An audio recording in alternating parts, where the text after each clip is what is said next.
Good day, ladies and gents. Gacha games are a dime a dozen in the world of mobile gaming nowadays. And while some of them are just freemium trash that forces you to pay in order for you to even stand a chance in the game you play, there are just some games that just cannot help but be super generous to its players, giving these players a reason to check out the wares of this particular game in question. I am talking about Princess Connect Redive, and I have to tell you, this is one of the most generous and one of the cutest gacha games that you can ever play in your lifetime. And this comes from someone who enjoys a lot of RPGs featuring heroic male characters. Yeah, it goes without saying.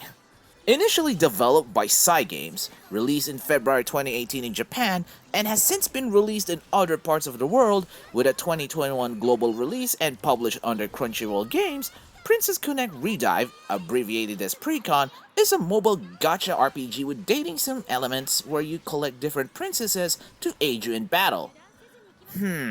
But who exactly are we in this game? We take the role of Yuki, a princess knight who has lost his memories and is now on a quest to restore his memory as he progresses throughout the story. And yes, as I said, we are playing as a male character in a game which has a very large female character roster, which is basically commonplace across Japanese media, not just Precon of course.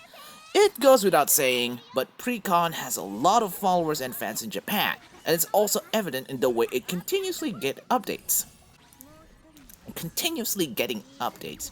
Yeah, that sums out about that.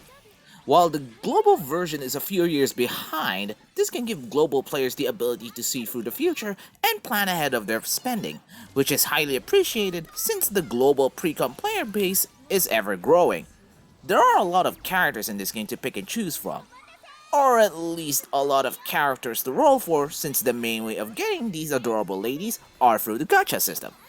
The gacha system here is what you'll expect from any other gacha game, which offers you a low chance to get high rarity princesses, the highest one being a 3 star which can be further upgraded to 5 stars, or 6 stars depending on the version that you play. The game also incorporates a pity system, which allows you to get a featured character after performing a certain number of draws. Yeah, certain number of draws. The accumulated pity doesn't carry over, however, so if you are a low spender with not enough jewels to spare, then I don't suggest you try to aim for the pity. Yeah, well, as you can see through some of my videos, I try to get the units I want well, as low as possible. Speaking of jewels, this game is one of the more generous gacha games out there due to the fact that the game showers you with jewels, which is this game's premium currency. Jewels, where did I heard that one before? It may not sound like a big deal for a lot of people, but there are times where the game just gives you enough jewels to perform a complete multi-roll, or even multiple multis. It's just that generous.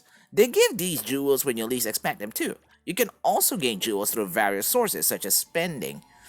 Yeah, spending. But at least the game is not entirely pay to win driven, since while there are some powerful units that are only available for a limited period, there are tons of units that, once enough investment is made, can become serious powerhouses in their own right. There's a catch, however. The game is super grindy. You'll be required to spend hours upon hours to power up your princesses. And if you're not the kind of person who loves to engage in a never-ending grindfest, then you'll be surely discouraged to even continue. I may not have been playing the game consistently, but the sheer amount of resources to power up your princesses can be tedious at best and disheartening at worst. Yeah, you will be spending a lot of time powering up those girls. And without the actual time to get them all done, well, it can be hard to power them up completely. The max level of your princesses are also dependent on your player rank, meaning the overall potential of these adorable ladies are dependent on the time you spend with them, which is actually a nice touch since the game is part RPG and part dating simulator. I mean, if you want to build trust with the people around you, then you got to get out of your comfort zone and interact with them every once in a while, which the game really tries to imply when you think about it. And did I mention that this game is, yeah, did I mention that this game is a part dating simulator? Yeah, that's right. In Redive, to maximize the potential of your characters, you will be needing to read their personal chapters known as bond stories, which not only reveals information about who they are and their connection with our protagonist, but it also gives you a nice stat boost, which can be helpful in surviving tough fights. In short, your presence makes them super strong. Man, I wish real life is like that. Another thing that you need to do to power up your princesses is to give them gear, or at least you grind for them. Gears give them stat bonuses that will surely aid them in battle. Once 6 gears have been equipped to a certain princess, she ranks up. Yeah, did I say that correctly? Yeah. Once you equip all those 6 gears to a certain princess, she ranks up, and allowing her to become even stronger. And this is where the grindy part of the game kicks in. You got to spend hours in collecting gears and fragments to make them remotely stronger and to ensure they survive throughout tougher stages, which there are a lot of. Speaking of stages, there are several game modes to pick and choose from. There is the main quest where you will spend most of the time in the game, certain dungeons that gives you further resources to power up your princesses, including currency and gear fragments of course, a guild system, and even PvP modes to test your princess's strengths against other players. So if you're the kind of person who is sick and tired of spending a single mode upon hours on end, well, here you go. There's also the Tower of Luna, which is basically a boss rush mode, and explorations. Sorry about that, where you explore a certain landmark for treasure and resources. So, all I can say is that there's a lot of stuff to do in this game. Also, this game offers a seasonal clan battle, where you and your guild are required to defeat a series of powerful enemies throughout the duration of the event, kind of reminiscent to standard guild raids in other games. This is also a perfect event for low spenders and free-to-play players, as this give you a large chunk of jewels upon completing the event.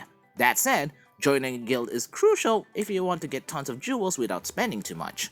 Events are also a common recurrence in this game, where they give you opportunities to collect jewels and even give you a free character upon finishing them. So if you're looking for more characters for your roster, or if you're just a fan of them, then finishing them is integral.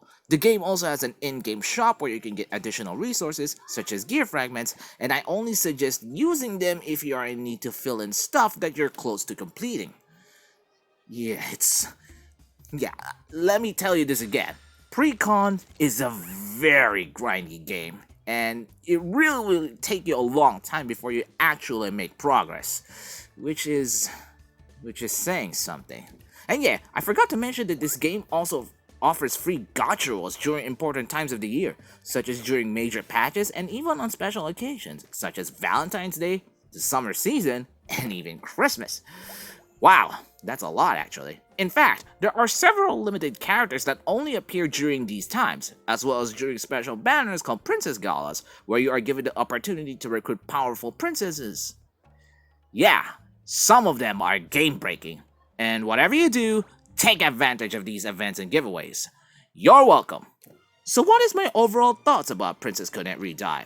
The fact that the game's super generous in giving you the resources you'll need to even survive in this game is more than a reason enough to recommend it for anyone who wants to have a good time.